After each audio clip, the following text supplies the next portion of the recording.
다윗은 우리가 너무나도 잘 아는 그런 인물이지요.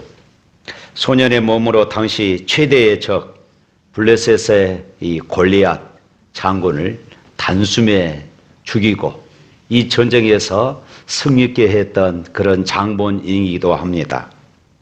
온 국민의 친송을 받아 마땅한 바로 그때에 사울 왕은 그런 다윗을 시기했고 그래서 이 다윗을 죽이려고 했었습니다.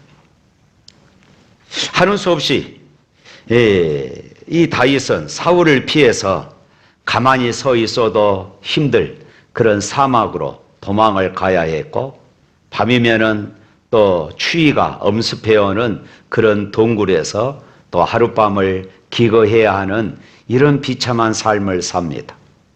그러다가 끊임없이 사울 왕이 군대를 동원해서 다윗을 죽여가자 이제 온수의 나라였던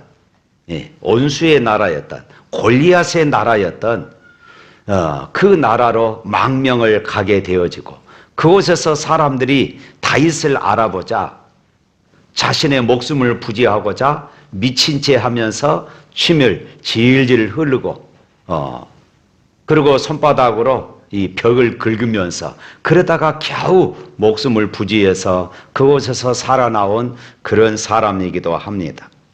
아들 압살롬의 반란으로 신발 신을 그럴 겨를도 없이 맨발로 궁궐에서 쫓겨나가고 그럴 때 많은 사람들이 다윗을 향하여서 비난하고 조롱하는 그런 수모를 경험하기도 했습니다. 바로 이런 모든 상황을 오늘 본문에서 요약하고 있는 것이에요. 이런 모든 그런 다윗의 일생을 압축해가지고 오늘 말씀을 기록했다 하는 것이지요. 우리 3절 말씀에 보면은 이렇습니다. 다 같이 읽어볼까요? 내 영혼을 스올에서 끌어내어 나를 살리사 무덤으로 내려가지 아니하게 하셨나이다. 내 영혼을 스올에서 끌어내어, 여기에서 이 스올은 지옥을 의미합니다. 구약의 이스라엘 백성들이 지옥을 그렇게 이야기를 했습니다. 그러니까 내 영혼이 지옥의 밑바닥 스올에 떨어졌다 이렇게 이야기를 하지요. 그런데 그 스올의 밑바닥 지옥 밑바닥에 굴러 떨어진 자신을 하나님께서 끌어올려 주셨다고 이렇게 고백하고 있습니다. 산산이 부서진 내 삶, 난도질을 당한 내 인생을 하나님께서 고치셨다 또 이렇게 고백합니다. 여러분, 이것이 우리 인생입니다. 여러분들도 인생의 밑바닥에 굴러 떨어져 이게 내 인생의 끝이구나 하는 느낌을 가져본 적이 없으십니까? 건강을 잃어버리고 내 인생 끝나는구나. 그래서 하나님 앞에 울며 매달려 본 적은 없으십니까?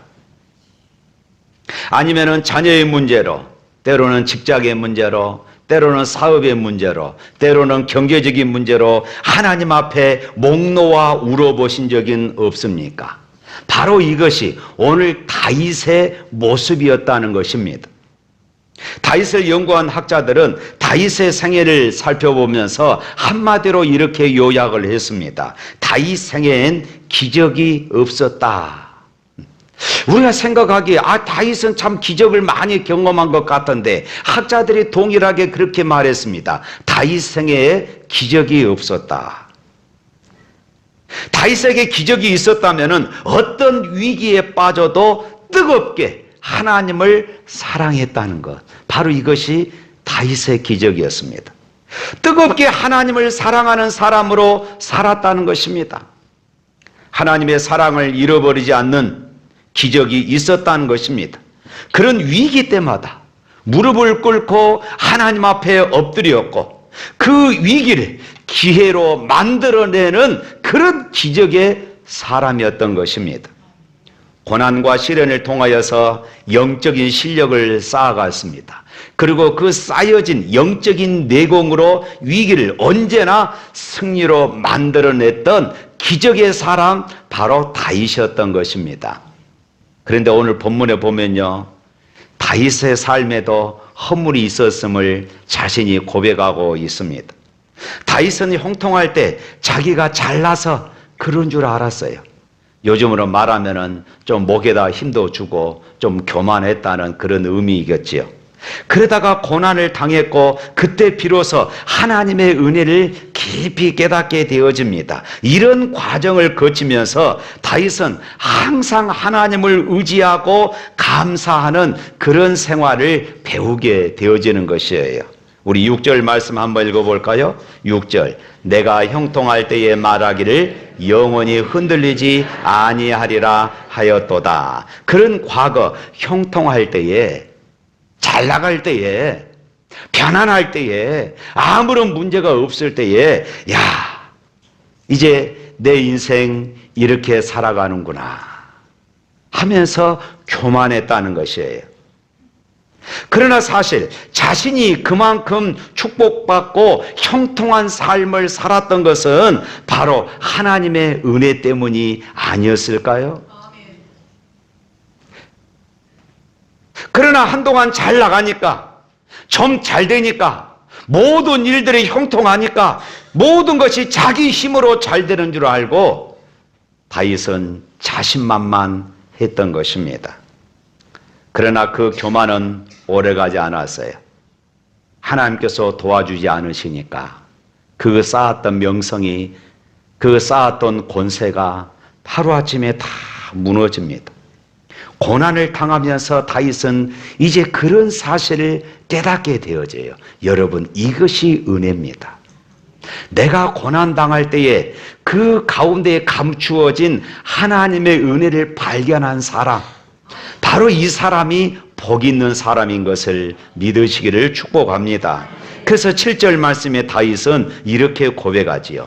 여호와여, 주의 은혜로 나를 산같이 굳게 세우셨더니 주의 얼굴을 가리심에 내가 근심하였나이다. 무슨 말입니까? 여기서 주의 은혜로 내 산을 굳게 세웠다, 이렇게 말하죠. 이것은 약속에 신실하신 하나님께서 도우심으로 다윗이 정상에까지 오를 수 있었다, 그 말이에요. 목동에서부터 시작해서 이스라엘의 왕이 되었으니까 이 모든 것들이 사실 하나님의 은혜였습니다. 그런데 한순간 하나님이 얼굴을 가리워 버리셨어요. 하나님이 은혜를 거두어 버리셨다고 말합니다. 그러니까 어떻게 됩니까? 다윗은 인생의 최고의 자리에서, 인생의 밑바닥에 다윗이 고백했던 것처럼 지옥에 내려가는 것 같은 그런 고통을 당했다고 이렇게 고백하고 있는 것이에요. 한순간에 명예와 가정을 다 잃고 유랑하는 이런 신세가 된 것입니다. 심지어 죽음의 차례까지 이르는 절망이 그의 삶을 덮어왔던 것입니다. 그래서 9절 말씀에 또 이렇게 고백을 합니다. 9절 읽어봅니다. 내가 무덤에 내려갈 때에 나의 피가 무슨 유익이 있으리요? 진토가 어떻게 주를 찬송하며 주의 진리를 선포하리이까?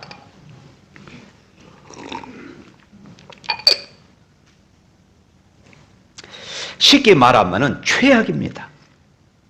자신이 이렇게 무너지면서 아무런 소망이 없다는 것입니다. 건강도 잃어버렸습니다. 원수들 앞에서 수치를 당하는 자신의 초라한 모습 앞에 얼마나 후회를 했겠습니까? 이 세상 살아라면은 누구나 전혀 생각하지도 못한 일로 인하여 인생의 밑바닥에 굴러 떨어지는 그런 경우들을 경험합니다. 이런 것을 많은 사람들은 이런 것들을 경험하면은 도저히 헤어날 수가 없을 지경입니다. 인생을 잘 달리다가도 어떤 사람은 갑자기 무서운 병을 얻어서 하던 일을 내려놓고 강제로 병원에 입원해야 할 이런 형편에 놓이기도 합니다. 때로는 직장을 잃은 사람, 때로는 사업이 무너진 사람. 어떤 분들은 이렇게 말하더라고요. 겨우겨우 내가 기억하고 있는데 하나님은 그것까지 밟아버리시더라. 그랬더니 어떤 분이 또 이렇게 이야기합니다. 목사님, 그것은 아무것도 아니에요. 나는 지하까지 내려갔어요. 얼마나 힘들었으면 이렇게 말했겠습니까? 그런데 이렇게 인생 밑바닥으로 굴러 떨어졌을 때에 무슨 생각이 납니까? 물론 절망감과 함께 좌절감일 것입니다. 이제 다시는 일어설 수 없을 것 같고, 왜 하나님은 나를 축복하지 않으실까? 모든 책임을 하나님께 돌려버리는 그런 모습들을 우리가 발견하죠. 그런데 여러분, 신실한 그리스도인은 이런 비참한 순간에 자기를 덮고 있었던 오만과 고집의 가면을 벗게 되어집니다. 그리고 정말로 내가 하나님 앞에서 아무것도 아닌데 내가 너무 기고만장했구나, 내가 너무 교만했구나, 이제 살만하니까 세상 사람들이 부러워하는 그런 자리에 있으니까 신앙생활도 적당히 하고 적당히 헌금 생활해도 누구보다도 더 많이 하니까, 나라는 사람은 지금 이런 어려운 자리에서 한 발만 더 밀어붙이면은 그 자리에서 죽을 수밖에 없는 이런 나약한 존재가 아닙니까?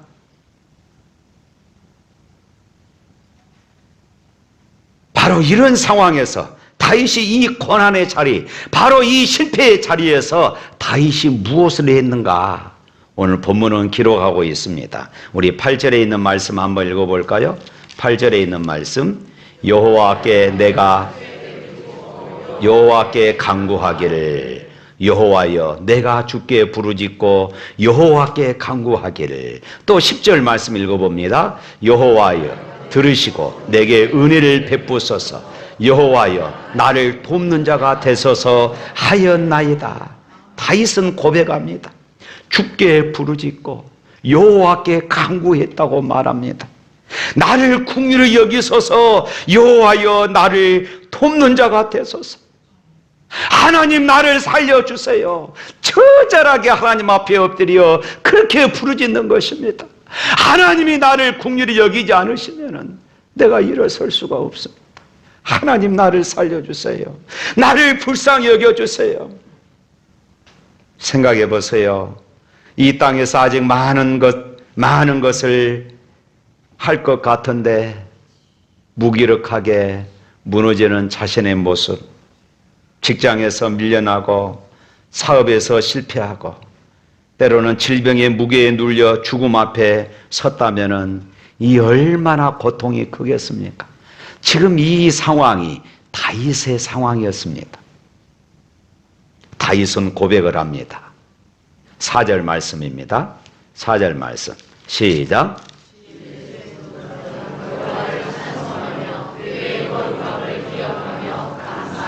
다시 한번, 주의 성도들아 여호와를 찬송하며 그의 거룩함을 기억하며 감사하라. 그러니까 다윗의 이 감사는 그냥 감사가 아닙니다. 그런 처절한 상황을 경험하고 나서 감사가 터져 나오는 것이에요. 저절로 감사가 되더라는 것입니다. 하나님의 은혜를 깊이 체험한 사람의 심령 속에서 터져 나오는 그런 감사였던 것입니다. 감사는 받은 것으로부터 시작되는 것이 아니라 감사는 현재의 은혜를 깨닫는 것으로부터 시작이 되어집니다. 사랑하는 성도 여러분, 아침에 일어났을 때 눈을 뜰 수 있다는 것에 감사해 보셨습니까? 눈을 뜬 후에 침상에서 내려와 걸어서 화장실 갈 수 있다는 것에 감사해 보셨습니까? 힘든 일상이지만은 오늘 또 출근할 수 있는 직장이 있다는 것, 오늘 또 내가 일할 수 있는 일터가 있다는 것에 감사해 보셨습니까? 오늘 또 숨을 쉬며 하루를 시작할 수 있다는 것, 내가 손을 뻗어서 누군가와 악수할 수 있다는 것에 여러분 감사해 보셨습니까? 누구를 만나서 즐겁게 차 한잔 마시고 이야기할 수 있다는 것, 계절의 변화 속에서 더위를 느낄 수 있다는 것에 감사해 보셨습니까? 사람들은 그것이 우리의 삶에 당연한 것처럼 생각할진 모르지만은 사실은 그것이 우리에게 얼마나 큰 축복인지 몰라요. 그것이 하나님의 축복이라는 것입니다. 지금 다윗은 그 거룩한 이름에 감사할지어다 이렇게 외치고 있습니다. 이는 내가 아무리 뛰어나고 세상에 영향력을 끼친다 해도 하나님이 나를 붙잡지 않으시면은, 하나님이 나에게 은혜를 베풀지 않으시면은 아무 소용이 없다는 것입니다. 우리가 살아가는 데 있어서 지금 우리가 소유하고 있고 누리고 있는 이 모든 것들이 하나님의 특별하신 사랑과 하나님의 특별하신 은총으로 우리에게 주신 것이란 말씀이기도 하는 것이에요.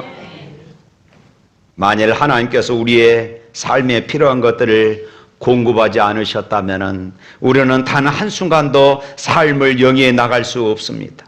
지금 당장 우리의 코끝에서 호흡을 멈추게 하신다면 우리는 오늘 우리의 삶을 마감해야 합니다. 하나님께서 내 삶에 주셨던 것들을 거두어 가신다면 우리는 우리가 지금까지 누려왔던 이 모든 것들을 다 내려놓아야 하는 것이에요. 그것이 건강이든, 그것이 물질이든, 그것이 명예든, 그것이 가정이든, 그것이 행복이든, 하나님께서 우리의 삶에 해오리 바람을 일으키신다면 우리가 계획했던 이 모든 것들이 다 무너져요.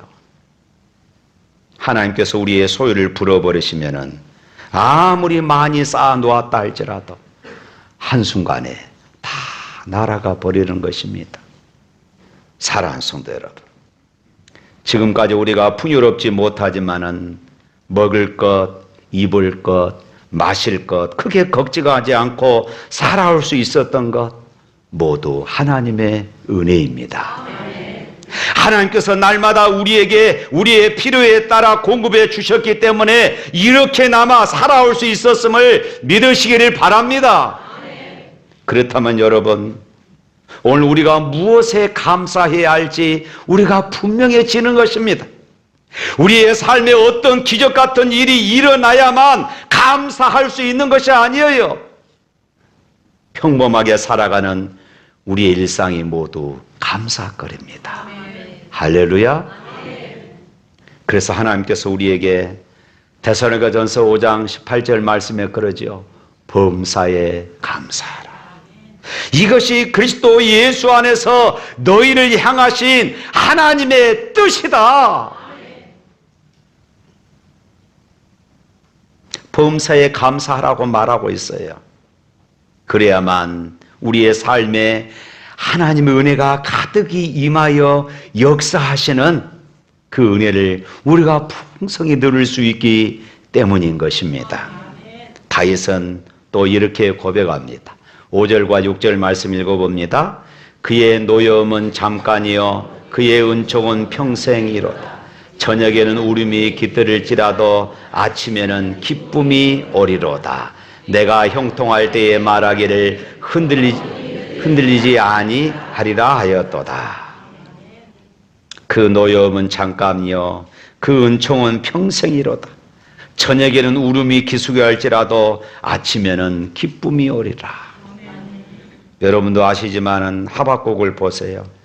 다 이렇습니다. 하박국 3장 17절에 있는 말씀 한번 읽어볼까요? 비록 무화과 나무가 무성하지 못하며 포도나무에 열매가 없으며 감람나무에 소출이 없으며 밭에 먹을 것이 없으며 우리의 양이 없으며 외양간에 소가 없을지라도. 여기 보면은 부정어가 6번 못하며 없으며 없을지라도 반복이 되어집니다. 당시 이스라엘의 3대 과실수가 무화과나무, 포도나무, 그리고 감람나무, 이 올리브죠. 감람나무입니다. 그런데 과수원마다 애써서 지은 농사가 안 됩니다. 밭농사도 마찬가지였습니다. 애써 밭농사를 지어놨더니 전쟁으로 인하여서 다 짓밟혀 버렸습니다. 이젠 어디 찾아보아도 먹을 것이 없습니다. 사람 먹을 것이 모자라니까 가축도 여전히 마찬가지였습니다. 가축들이 죽어가는 것은 당연한 것입니다. 그래서 우리의 양이 없습니다. 외양간에 소가 없습니다. 인간의 조건을 보면은 완전히 절망이에요. 사랑하는 성도 여러분, 한번 생각해 보십시오. 이런 상황에서 우리가 감사할 수 있겠습니까? 이런 상황에서 우리가 감사한다면 미쳤다고 하면 그럴 것입니다. 상식적으로 불가능합니다. 오히려 원망하고 불안해하는 게 정상입니다. 감사의 이유가 하나도 없어요. 다 사라져 버렸습니다. 우리에게도 이런 경우가 있죠. 건강하던 사람이 건강을 잃어버렸습니다. 부유하던 사람이 물질을 잃어버렸습니다. 권세와 지위가 있던 사람이 추락해 버렸습니다. 그런 상황에서 과연 어떻게 감사의 이유를 찾을 수 있겠습니까? 그런데요, 하박국은 하박국 3장 18절 말씀에 보면은 또 이렇게 고백합니다. 다 같이 읽어봅니다. 나는 여호와로 말미암아 즐거워하며 나의 구원의 하나님으로 말미암아 기뻐하리로다. 여기서 즐거워하며 기뻐하리로다, 이 두 단어는 신뢰와 소망하는 대상에 대한 확신, 다시 말해서 하박국이 신뢰하고 하박국이 소망하는 그 하나님에 대한 확신 때문에 말하는 그런 단어인 것입니다. 하박국 선지자는 생존권이 박탈될 정도의 현실적인 위기에 빠져서라도 하나님 말씀에 기초하여서 하나님으로만 만족하며 살겠습니다 하는 이런 고백인 것입니다. 우리가 좋아하는 찬송 있죠? 288장에 예수로 나의 구주 삼고, 요한이 크루스비 이 여사가 지은 찬송시입니다. 이 자매는 태어난 지 6개월 만에 실명하여서 평생 앞을 보지 못한 채 그렇게 살아야만 했습니다. 그럼에도 그는 자신의 삶을 포기하지 않았습니다. 평생 앞을 볼 수 없는 처지임에도 그는 절망하지 않고 오히려 내가 지금은 아무것도 볼 수 없지만은 내가 처음 눈을 뜰 때에 나의 주님의 얼굴을 가장 먼저 볼 것이다. 이런 소망으로, 이런 믿음으로 주님을 찬양하면서 찬양시를 그는 썼습니다. 그녀가 쓴 찬송시만 해도 무려 9,000편이나 된다고 그럽니다. 우리 찬송가에도 환희 크루스비가 지었던 이 찬송시가 가장 많이 찬송가에 수록되어 있을 정도입니다. 이제 여기 288장 예수로 나의 구주 삼고, 이 찬양도 역시 이 여인이 지었던 것입니다. 3절 가사에 보면 이렇습니다. 주 안에 기쁨 누림으로 마음의 풍랑이 잔잔하니 세상과 나는 간 곳 없고 구속한 주만 보이도다. 다 같이 이것이 나의 간증이요 이것이 나의 찬송일세 나 사는 동안 끊임없이 구주를 찬송하리로다. 할렐루야. 주 안의 기쁨 누림으로 마음의 풍랑이 잔잔하니 세상과 나는 간 곳 없고 구속한 주만 보이도다. 할렐루야. 사랑하는 성도 여러분, 믿음으로 사는 사람들은 이처럼 크루스비 여사처럼 평생 앞을 보지 못한다 할지라도 믿음의 눈으로 나를 구원하시고 나를 사랑하시는 주님을 바라보며 찬송할 수 있음을 믿습니다. 우리의 인생길에 캄캄한 먹구름이 몰려와도 검은 구름 위에 떠오르는 무지개를 보며 감사할 수 있고, 캄캄한 밤중에도 별을 보고 감사할 수 있기를 축복합니다. 기나긴 인생의 터널을 통과할지라도 터널 저편에서 찬란하게 빛나는 태양이 우리를 기다리고 있다는 것을 믿고 감사할 수 있기를 바랍니다. 감사하는 자에게 행복이 선물로 주어집니다. 감사를 통해서 지금까지 경험하지 못한 은혜와 기쁨이 찾아옴을 믿으시기를 축복합니다. 그렇습니다. 다윗이 고백했던 것처럼 하나님의 진노는 잠깐이고 우리를 향하신 하나님의 은총은 영원함을 믿으시기를 바랍니다. 비록 내가 저녁에는 눈물을 흘릴지라도 아침이면은 반드시 기쁨이 온다는 이 하나님의 약속을 믿으시기를 축복합니다. 그래서 다윗은 결론적으로 이렇게 고백합니다. 우리 11절과 12절에 있는 말씀 읽어봅니다. 시작.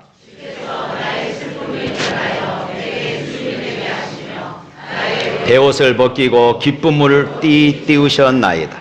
이는 잠잠하지 아니하고 내 영광을 주를 찬송하게 하심이니 여호와 나의 하나님이여 내가 주께 영원히 감사하리이다. 할렐루야.